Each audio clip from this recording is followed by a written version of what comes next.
Every sinner and sage faces the same kind of challenges. What are the different challenges that you are facing now as an entrepreneur and how you are able to deal with them?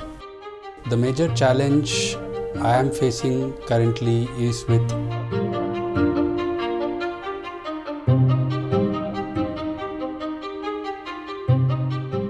in my childhood I was bullied a lot. I always had fear of expression. I always had fear of judgment in my childhood. Shravanji, you have written 3 books, one on meditation and one on artificial intelligence and another book called as Victim to Victor. What was the seed thought of this book? To understand myself. But the difference is how you respond to those challenges.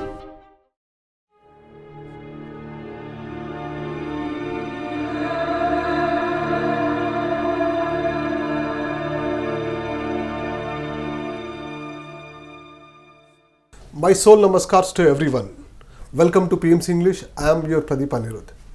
My dear friends, every sinner and sage faces the same kind of challenges. But the difference is how you respond to those challenges. How you respond with spiritual depth and maturity. Today we have a person who has faced tremendous challenges in his life. Yet he responded with courage and spiritual depth. He is an engineering graduate, did double MBA. He is a business owner for 2 organizations. So he is none other than Sravan Mahesh from Pune. We'll know more about his experiences. Welcome Sravan Mahesh Garu. Thank you Pradeep, and thank you PMC English for having me today. So my first question for you is, what are the different challenges that you are facing now as an entrepreneur and how you are able to deal with them?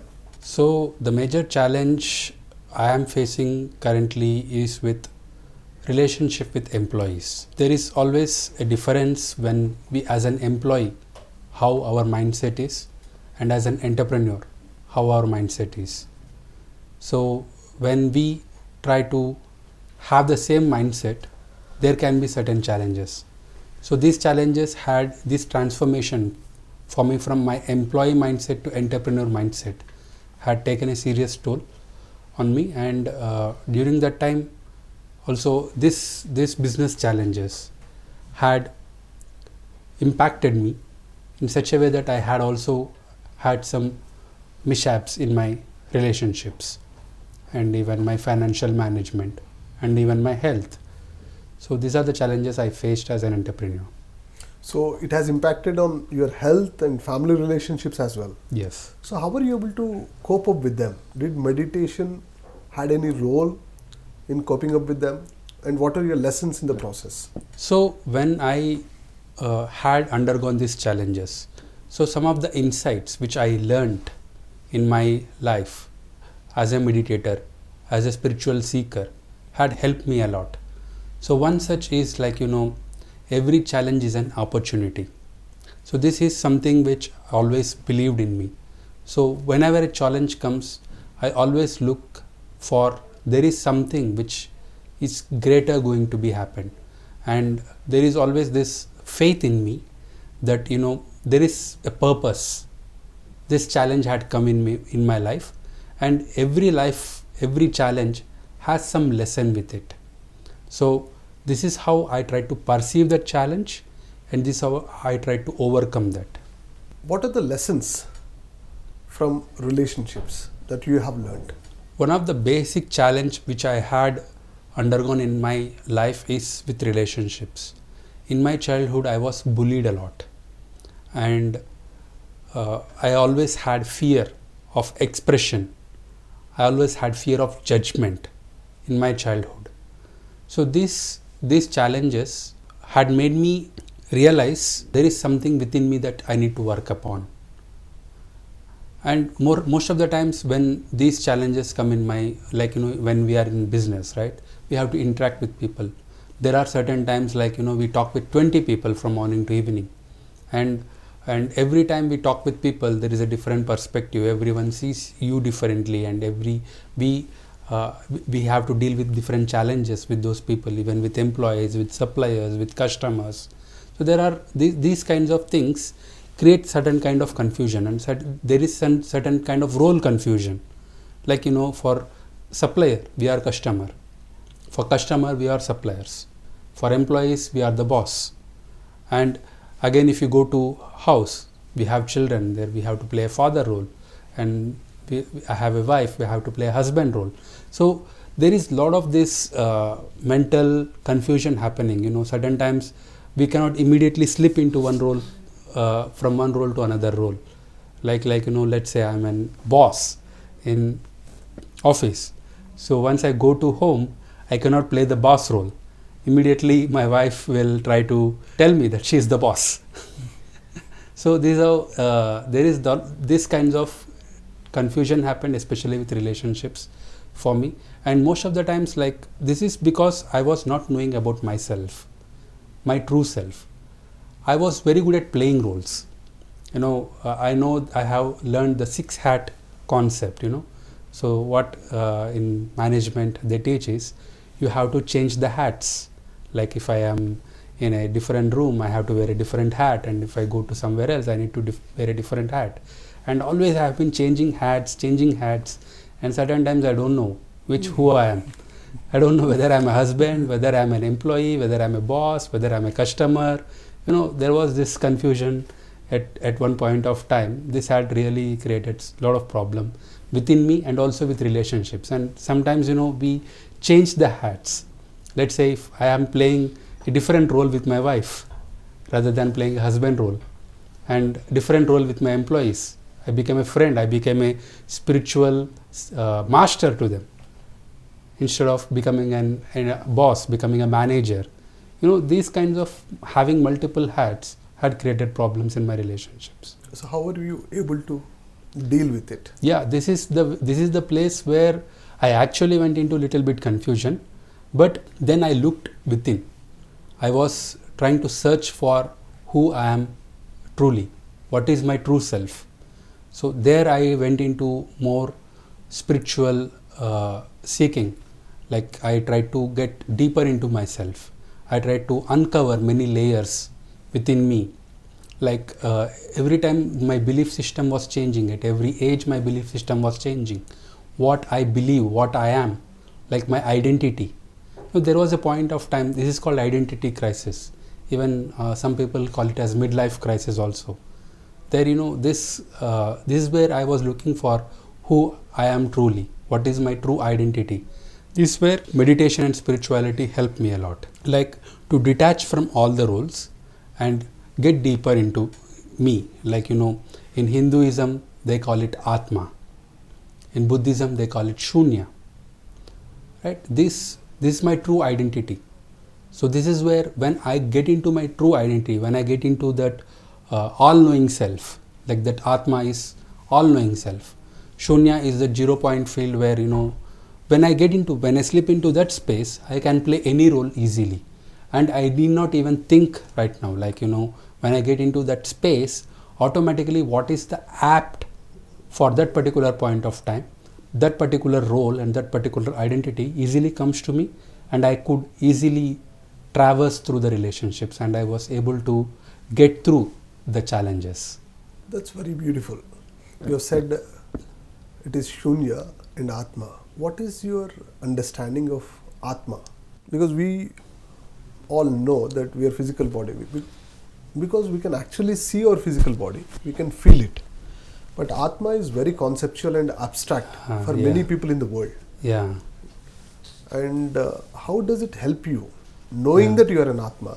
How is it helping you in dealing with day-to-day business? Yeah. In dealing with employees day-to-day, in dealing with customers day-to-day, in handling your relationships? How is that wisdom of knowing that you are that Atma or Shunya is helping you in your day-to-day activities? I heard lot of times this concept called Atma. Like, this is when initial days of my spirituality, I used to mentally believe that, I'm not a body and there is something else within me. This is called Atma. I am Atma. like, I'm that Brahma, Aham Brahmasmi, I am Atma. I used to still have that I identity. There is something within me which I am. So this is how I tried to perceive Atma in my initial days. This had given me good confidence, and also certain times my ego had also raised a lot. I used to feel superior. These guys don't know that they are not Atma. They are Atma. These guys don't know. I know. I have an edge over them. So this is how I initially used to perceive. But slowly, when I try to really look into myself, actually I am not finding Atma. I was finding my own mind. I was finding my own challenges, my own thoughts. I was not finding the Atma. People called it as Atma, but the more I dig deeper, I was getting a lot of darkness within me. I was seeing, okay, I have done these things. I have done these things in my past. I have even looked into my past lives. The more I dig deeper, I was only uncovering the layers of mind, but I could not experience what is this thing called Atma. This is how my initial journey had started. But always intellectually I believed I am Atma, but truly within me I am not able to believe, because when I see, okay, I have body, but when I close my eyes, I have mind, my thoughts comes up.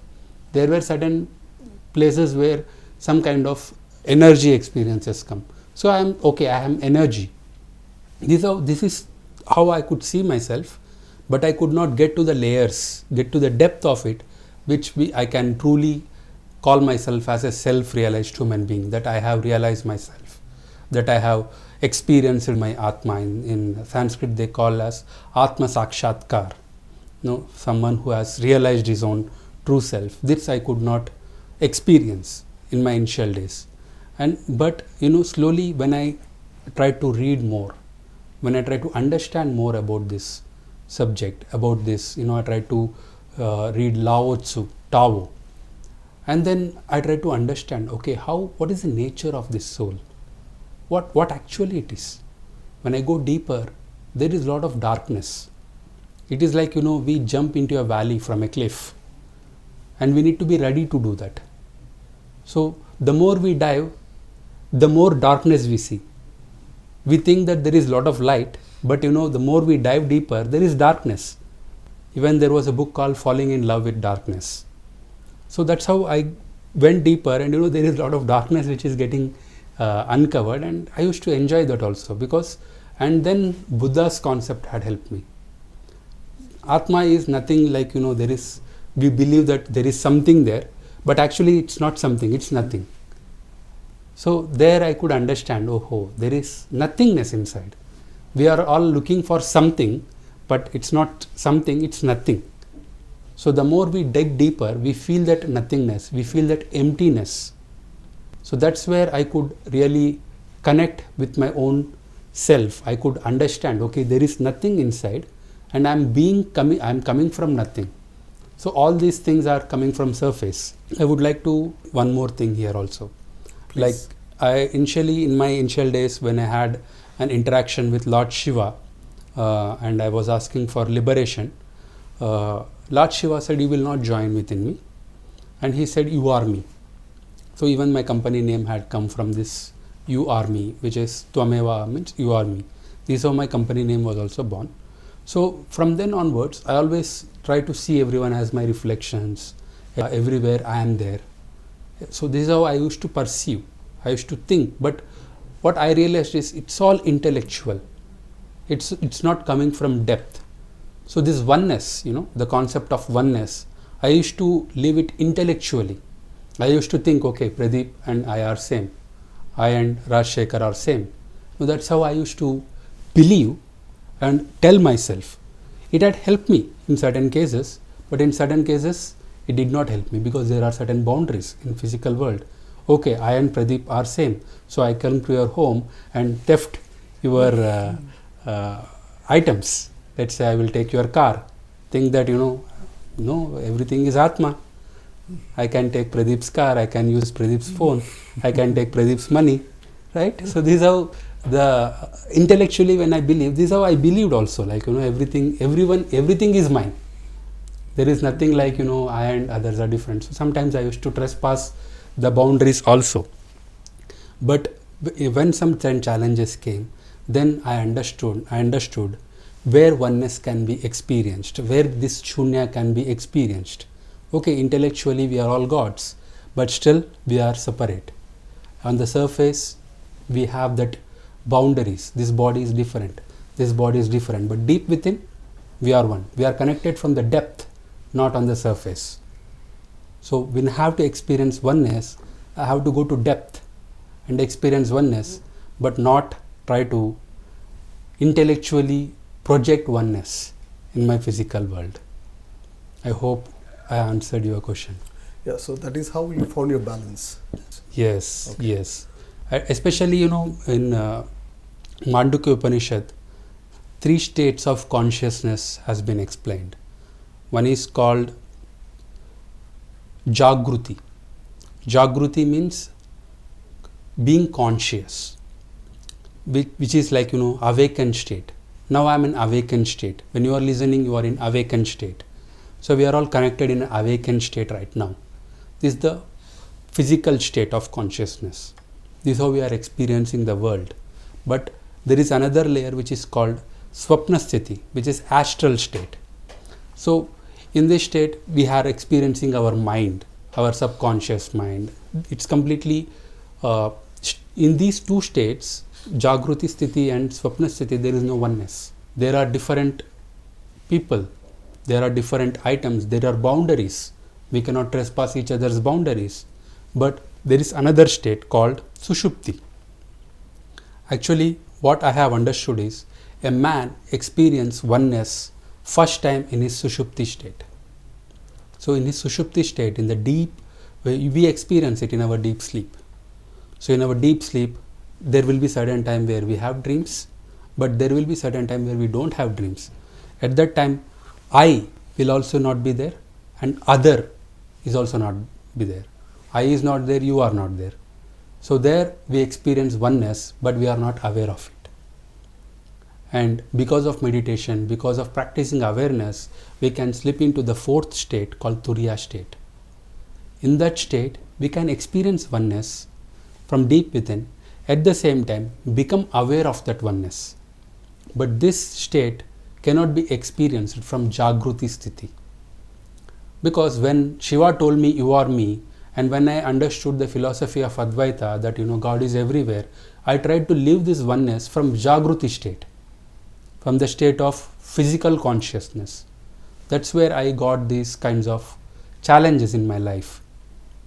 And when I really understood, okay, I need to experience oneness from Turiya state, there the oneness can be experienced. At the same time, there are no challenges, because no one are trespassing my boundaries and I am not trespassing others' boundaries. I hope I made sense. You absolutely made sense. That is very interesting way of relating to things and connecting things and finding your balance.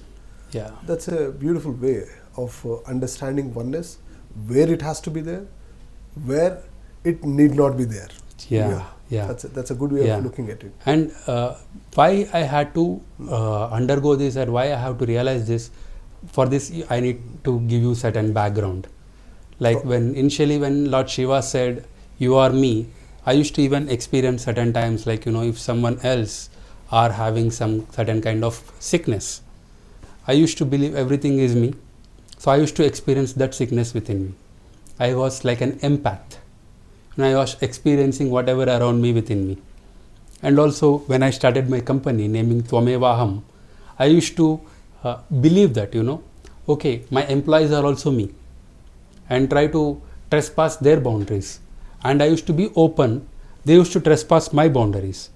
This is how at certain point of time, when certain situations happened where, I experienced a certain betrayal in my business, there I felt a shock.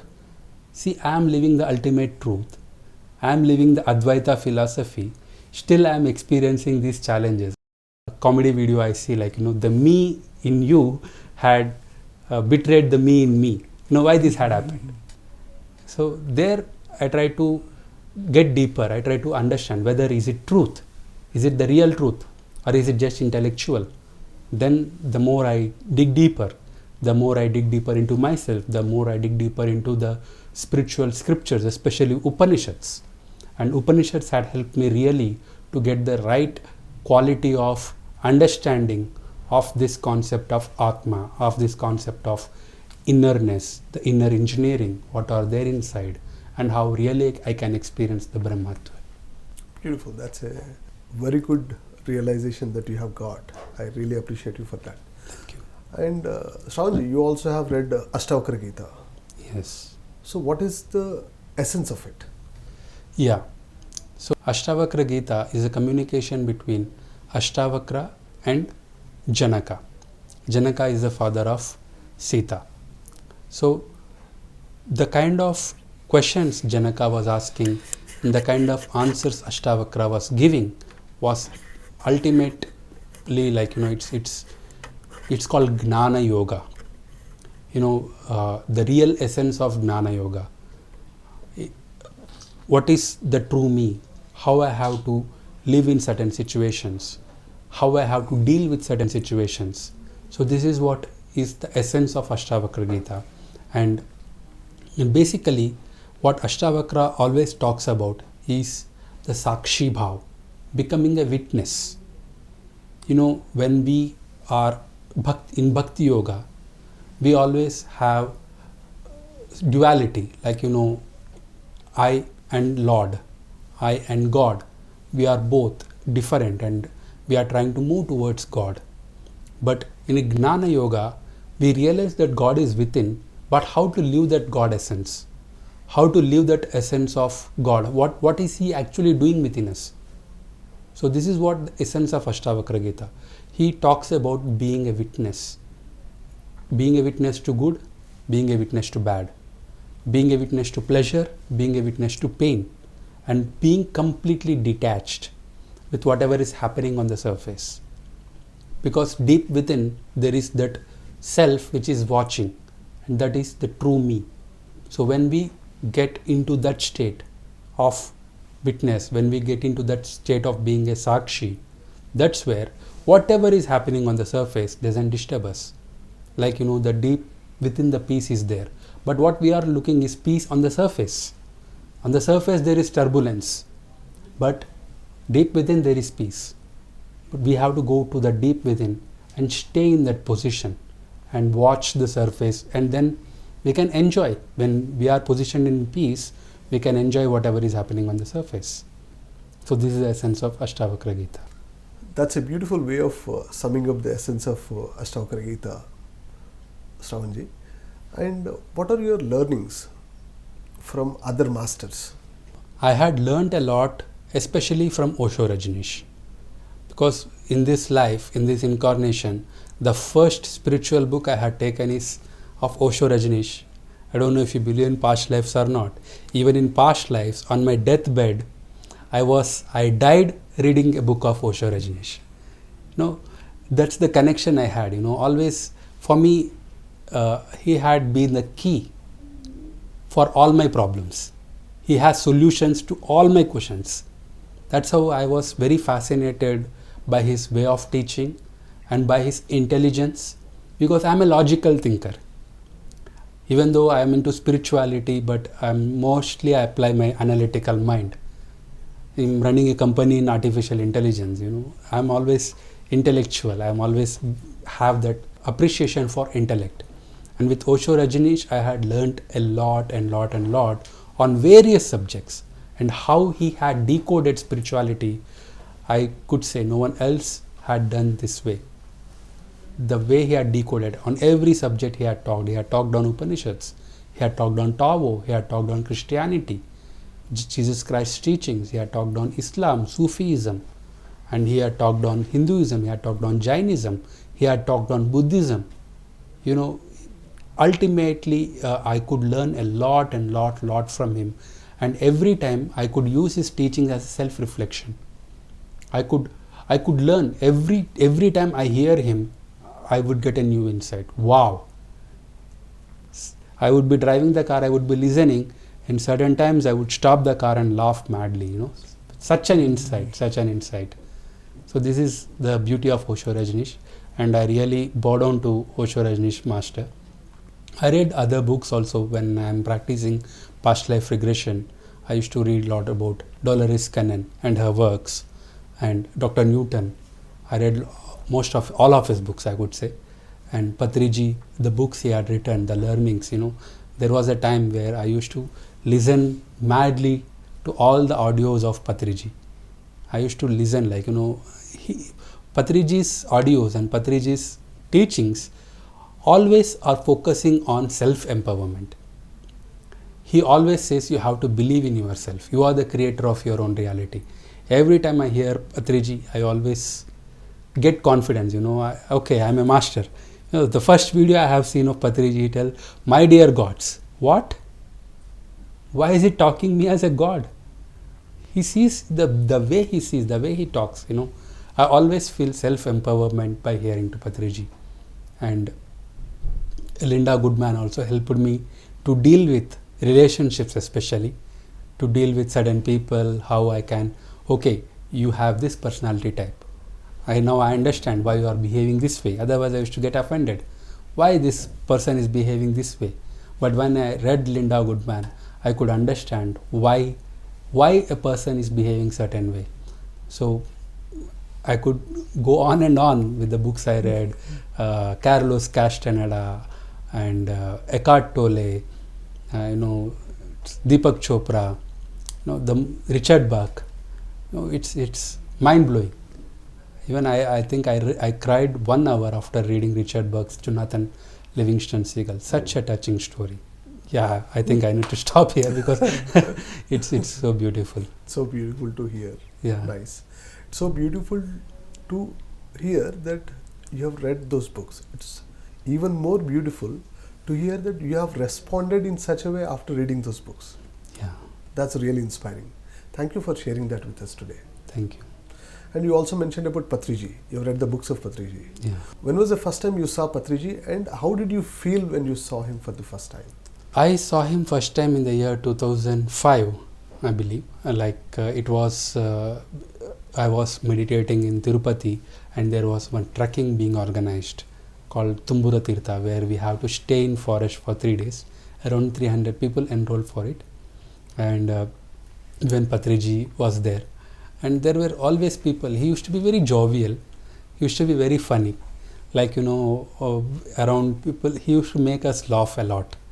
When we were, but he was also strict. At point of time, we were in forest, right? There was a continuous rain for 5-6 hours, and we need to cook food and eat food. Even I was there in the trekking. Yeah. For information. Yeah. So it was, and before going to Patriji, before itself, I met a lot of pyramid masters. That itself I was connected a lot to pyramid societies and pyramid masters, how they respect people, how they operate from the space of love. With every pyramid master I see, he operates from heart. He or she operates from the space of love. That's where I really got connected. And with Patriji, I did not had much interaction, where only one time during that trekking I had an interaction, because he was always busy with many people.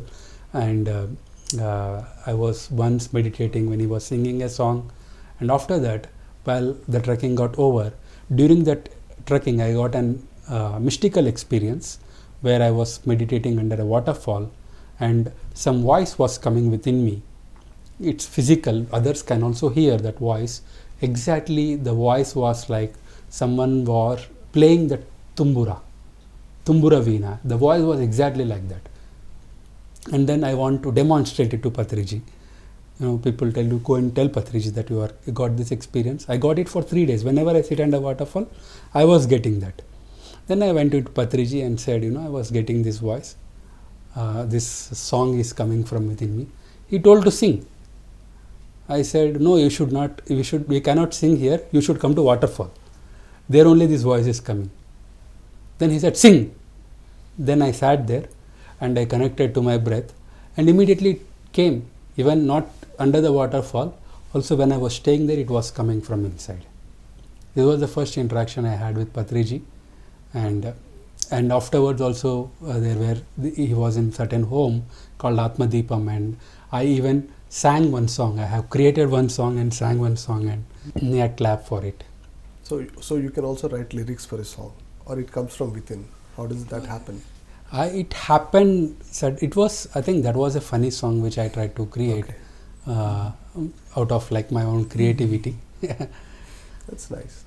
You've been a meditator for many years, and how do you connect to the people who does meditation and who doesn't do meditation?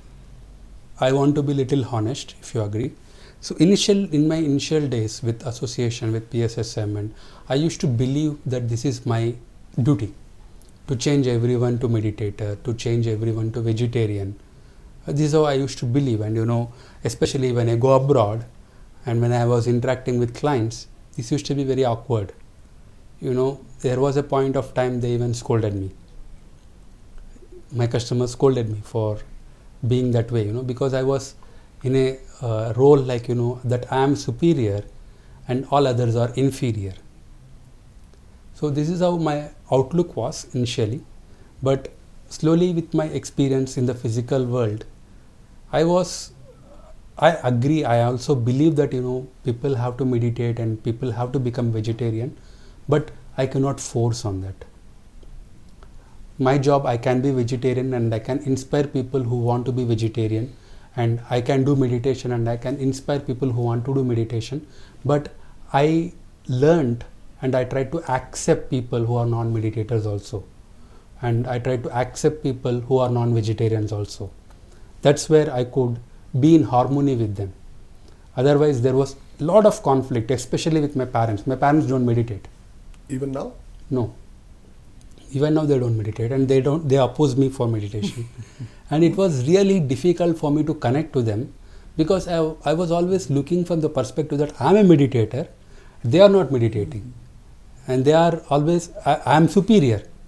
That was what you used to initially think. Yes. And then there's a disconnect. There was a disconnect. Because of that. Because of that. There are many other reasons also.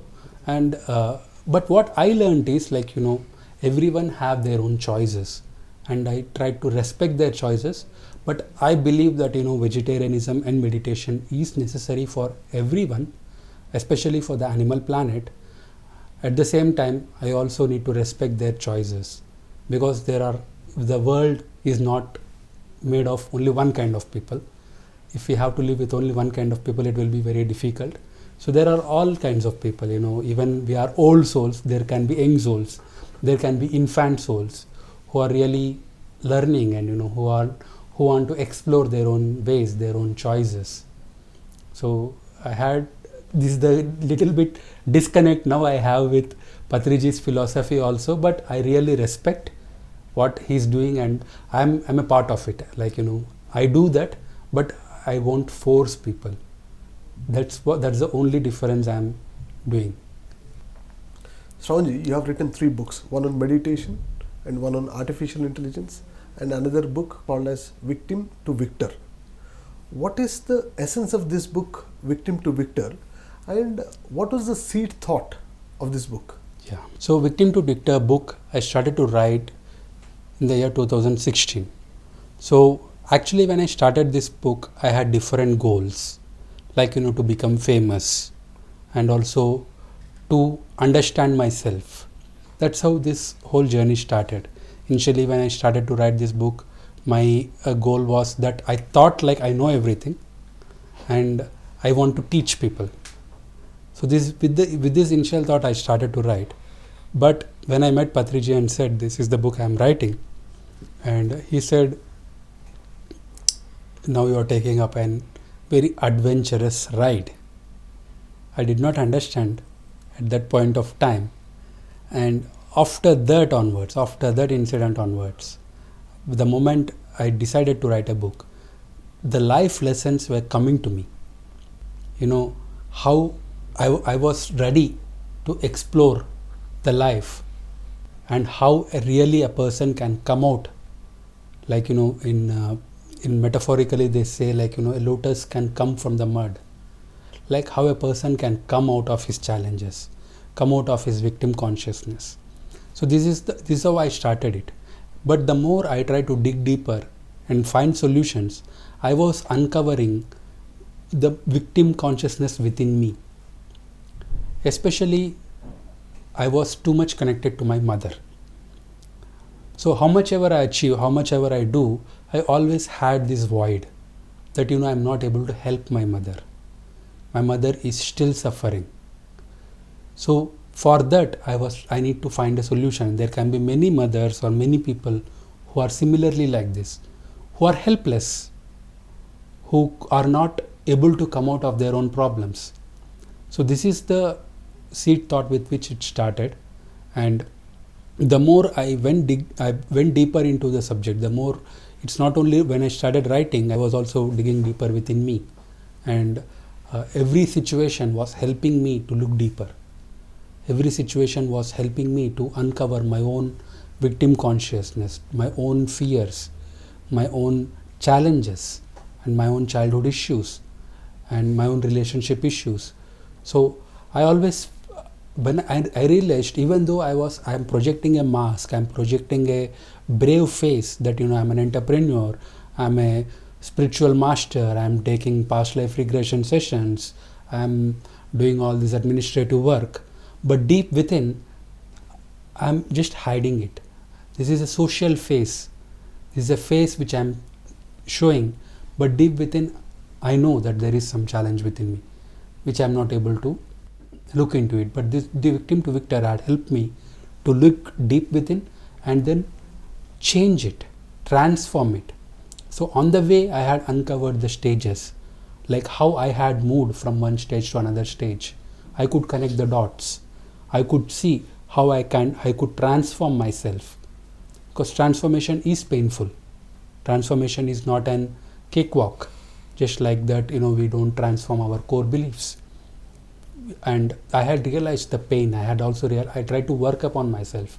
When I want to help others, first I need to help myself. So I realized that, and when I tried to do this book uncovered itself. And when I see now, everyone are doing the same. Everything is connected like this. Everything is following the same pattern, and how a victim is being transformed into a victor. Victor can also be called a creator consciousness. So in our humanity, in this world, we have a job, we have a responsibility. That responsibility is, we are born as a victim, but we should not die as a victim. We should die as a creator. So this is a responsibility. From this stage, we have to move to this stage. And how to move? This book can give the guide. This is the guide which I was trying to prepare by working on myself, by learning from different masters, and this is how this whole concept got uncovered. That's nice, Sravanji, for mentioning about the book. My dear friends, if you want to know more about how to become a victor, then you can buy it and read it. And Sravanji, what have you learnt from Patriji, or what we can learn from Patriji? Because you have been seeing Patriji for so many years. And you also shared your first interaction with Patriji. Patriji is always inspirational. I never seen him becoming lazy or becoming tired. I never saw him tired. Even in his sleep, he is fully aware. I was just watching him. I was like, I was at least this point of time, he will slip into certain tiredness. I thought, but he was never tired. That's what I always feel astonished from him. And the amount of knowledge, he reads a lot of books. He's curious. Even now he keeps reading. Even now he keeps telling everyone should read this book. Even now he is always enthusiastic, and not only that, the humbleness. Even though he had created this many spiritual societies, and even though he had been doing a tremendous work, he had got a lot of recognition, lot of awards, but every point of time he always respects others, and there is no point of time he ignores people. Let's say there are 10 people here, he will try to acknowledge everyone, and he will try to understand, he will try to connect. He's very good at connecting with people. He can connect with any amount of people, but he is different with everyone. Okay, with me he's different, with someone he's different, but he exactly answers and he exactly presents himself based on the person. And like when I read a book, Master is a Mirror, I could literally see that within him. He mirrors people and he stays from that position of mastery. He always asks people to be masters. He never asks people to be followers. He is always looking at the potential of us becoming a master rather than the potential of us becoming a follower. He's always looking at that, his presence and his charisma. I never saw him cry. I never saw him complain. Whatever be the situation, he accepts it. At certain point of time, he changes it, and he has such a command over everything he does. He has such a control over everything he does, and that's the beautiful part I admire a lot about Patriji, and I keep learning from him. Yeah, that's nice to know, Sravanji. And finally, what is your message for the world? My message to the world is believe in yourself. In my life, I had seen many people telling me that I'm not worthy, I'm not suitable, that I'm not capable. But even though they told me, I always tried to believe in myself, and that had worked for me a lot. I materialistically and socially I have been more successful than people who told me that. So I always say that you have to believe in yourself no matter what. No matter if you don't have money, if you don't have college degrees, you don't have beautiful girlfriends, or you don't have wealthy boyfriends, you don't have the beauty, nothing matters. You have the soul within. So I would end this interview with one sloka which had always inspired me a lot. This is coming from Ishavasya Upanishad. It is like, Purnamadam, Purnamidam, Purnat, Purnamudachyate, Purnasya Purnamadaya, Purnameva Vasishyate. It means that we are born from completeness, and whatever is born from completeness is complete. And whatever, even if something is added to completeness, it's complete. It's like 0 plus 0 is equal to 0, and 0 minus 0 is equal to 0. So you always have that worth. You always have that divine soul within you. You are a divine being. You always realize that divinity within you, and when you are born from God, you are nothing less than God, or you are nothing more than God. So believe in yourself, believe in the divinity, and get through the challenges using meditation, using reading spiritual books, Swadhyaya, and using Sajjana Sangatya. Always try to surround yourself with positive people, with people who are on the path of self-knowledge, who are on the path of enlightenment, because this will help you a lot.